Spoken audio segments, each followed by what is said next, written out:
extensive period of time, at the very least.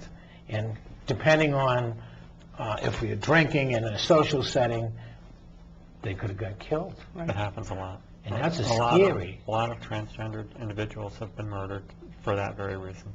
It's, you know, and what I sensed was it was almost like she didn't understand the risk. Well, she was pretty, obviously, and very able to obviously the average individual not wear or anything else. It was, you know, even watching, she was a very, very effeminate in the sense, and she hadn't completed. I was looking at him saying, God, when she completes and does all this stuff, there's no way that anybody would unless she decided to tell them, no, that this person was transgender. But where she was at that particular time in the situation, that's what I was looking at. This is a person that's going to get killed. It's yes, and it's one of those things that that's difficult because you know, we're all out there in public all the time, and you can get kind of complacent about this. It's easy to just sort of get comfortable, and I personally have to remind myself constantly of the dangers that are out there, and that I have to be careful, and I'm, you know, always having to remind myself to watch my back a bit. Right. How well do I know this person? Do I know this person well enough to think it'd be okay? Yes. To let them know, and generally the answer is no. So you're right, you do have to. This is so hard because it limits, okay, because you have to know, you've got to take in all this things. You have to build all these walls around you. Interaction with the general community's got to be so difficult, okay? I mean, obviously, I talk about learning and how blessed I am and knowing all of you and the diversity, and it is just people. Who said that? You just people with all different kinds of, you know, kinds of personalities that differ and everything else, okay? But the fact of the matter is, you are ladies. I mean, you are ladies. I mean, from father's a man, a very probably what they got words from me, right, that are not very becoming from the women's section that I'm okay. Well, even I think I talked about the study that we did in Walpole, and they did a study on gay homosexuals, and I ended up with big arguments that. They figured that if you go in there and you spend any time removed from your sexual young men and everything else like that, that you get attracted or you relieve yourself with guys. So for a while, and of course they didn't say it was gay. I said, yeah, well, for me it was gay. And the fact of the matter is, and at this age I wouldn't be embarrassed or anything else like that. I had been married at 16 years old. I chased too many women in my life. Most people out there know I got too many poor wives. They were all wonderful wives, just in case any of them are watching. All the ladies I ever with, not their fault. Father takes the heat. But I enjoy all the kids I have.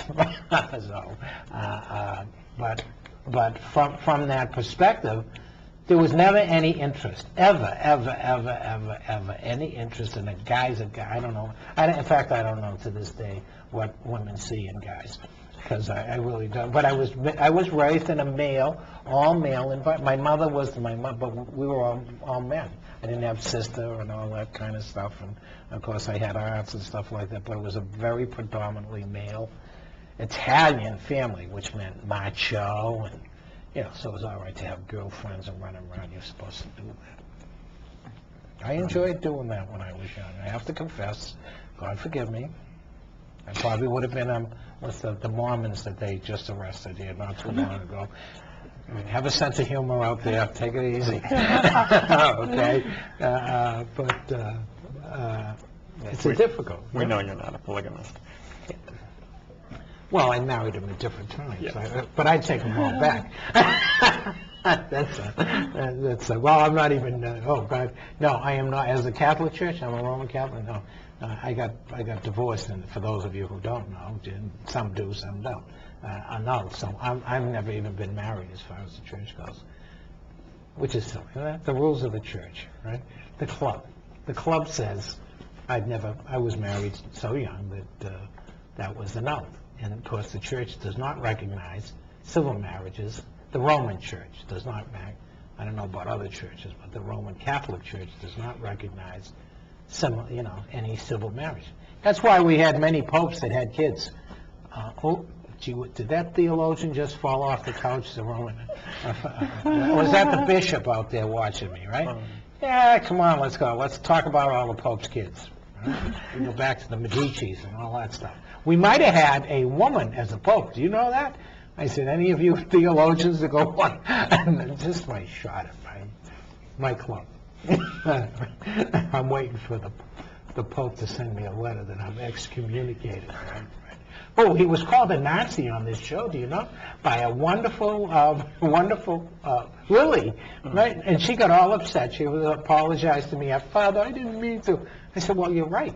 He was a Nazi. He was on the Nazi youth course. Lily is Jewish, and she had a right for anybody out there to call him, and was offended by the Pope. I don't blame her. A lot of people who are of Jewish extraction were offended when we put that stupid cross up.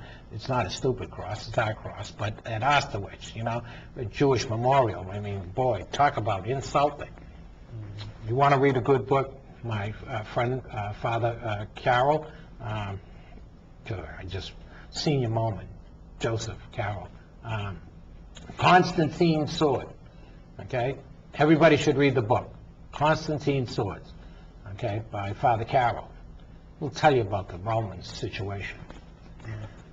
Now that I did that... On that note, Lily could not be with us today, but she will be back. She will be back. We'll see her. Yeah, we miss Lily, and Lily's one of the younger... She's very young. She's very young, and just starting her transition, and suffering the problems that are very typical.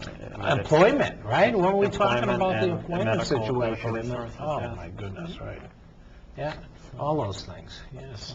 We would like to help her if we can.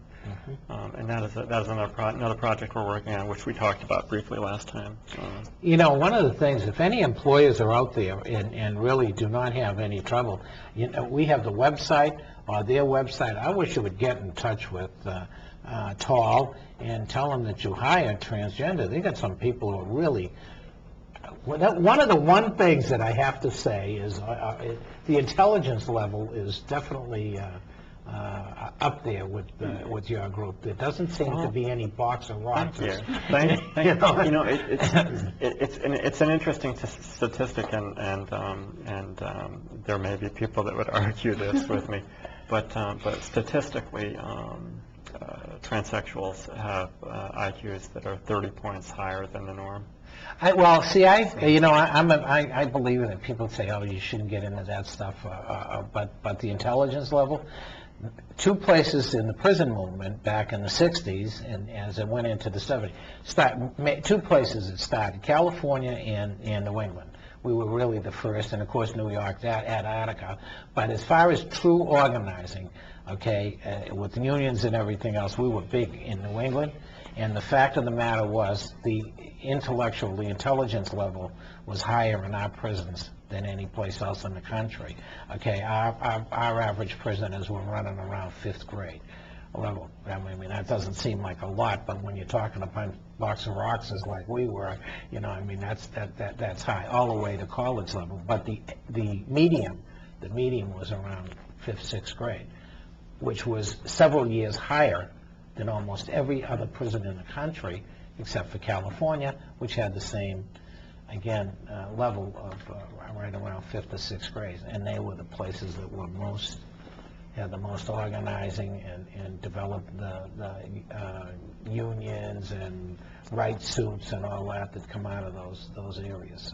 So and you see that I see that more anecdotal in your community by everybody I meet. They clearly are all in their job level, in their education, and what they do, and they're highly skilled. So anybody who's out there that's in business and that doesn't have biases and has an opening, welcome in place, please get in touch with T.A.L.L.